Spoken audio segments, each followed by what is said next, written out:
하나님을 사랑하는 것과 이웃을 사랑하는 것 두 가지가 어떻게 같은 크기의 힘을 가지고 있는 것입니까? 하나님을 사랑하는 것이 더 귀하고 큰 일 아닙니까? 이웃보다 하나님이 더 귀하신 분 아닙니까? 그러니 하나님을 사랑하는 것이 더 큰 것 아닙니까? 그래, 여러분, 성경을 가만 봤더니 이것이 같다고 말하는 것에 믿음과 믿음의 증거가 숨어 있는 것을 봅니다.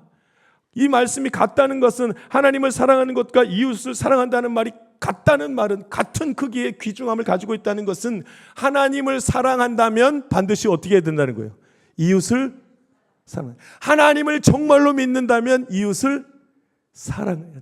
그러니까 이게 지금 같은 위치에서 같은 크기의 같은 가치를 가지고 있는 겁니다. 하나님을 사랑하는 만큼 이웃을 사랑할 수 있어야 된다는 말씀입니다. 할렐루야. 안 됩니다. 여러분, 이웃 사랑하지 못하고 가족을 사랑하지 못하고 주변을 사랑하지 못한다면 지금 벌써 어디에 문제가 생긴 거냐면 하나님과의 관계에 지금 문제가 생긴 겁니다.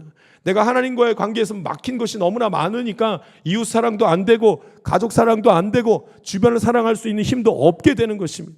이게 지금 두 개가 같은 것입니다. 하나님을 사랑하는 자, 즉 하나님을 믿는 자는 이웃을 사랑하는 삶으로 믿음의 증거를 드러내야 하는 것입니다. 할렐루야.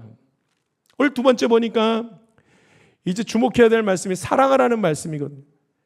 사랑하라는 말. 사랑이 믿음의 증거라는 거예요. 지금 내가 정말로 믿음이 있으면 사랑해야 하기 때문에 이 사랑이 증거라는 거예요. 예배 드리지 않는 자가 어떻게 하나님의 자녀이겠는가 그렇게 생각합니다. 한 번이라도 예배를 빠지는 자는 하나님이 벌을 내리실 거라고 그렇게 생각을 합니다. 그런 바리새인들에게 이제 뭐라고 말씀하시냐면 하나님을 섬기라, 하나님을 예배하라, 이것이 첫 번째라 이렇게 말씀하지 않고 하나님을 사랑하라 바꿔버립니다.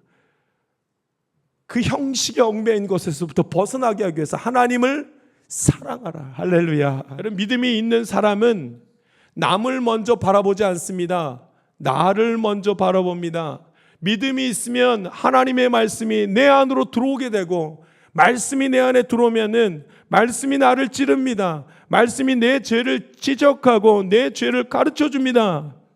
그래서 믿음이 있는 사람은 남을 먼저 보는 것이 아니라 나를 먼저 볼 수밖에 없습니다. 나의 부끄러운 모습을 보게 됩니다. 내가 내 스스로 내 안에서 벌어지는 연약함과 부끄러움들을 먼저 보게 되어져 있습니다. 그래서 이웃을 바라봤더니 내 자신처럼 그렇게 사랑할 수밖에 없는 자리에 서게 되는 것입니다. 언제까지 비판합니까? 언제까지 불평하겠습니까? 이제는 하나님이 나를 말씀 안에 서게 하시고 내가 하나님을 믿는 믿음으로 섰더니 나의 연약함을 알게 하시고 나의 부끄러움을 알게 하십니다. 그래서 서로 사랑하는 법, 연합하는 법을 배우게 하시는 것입니다.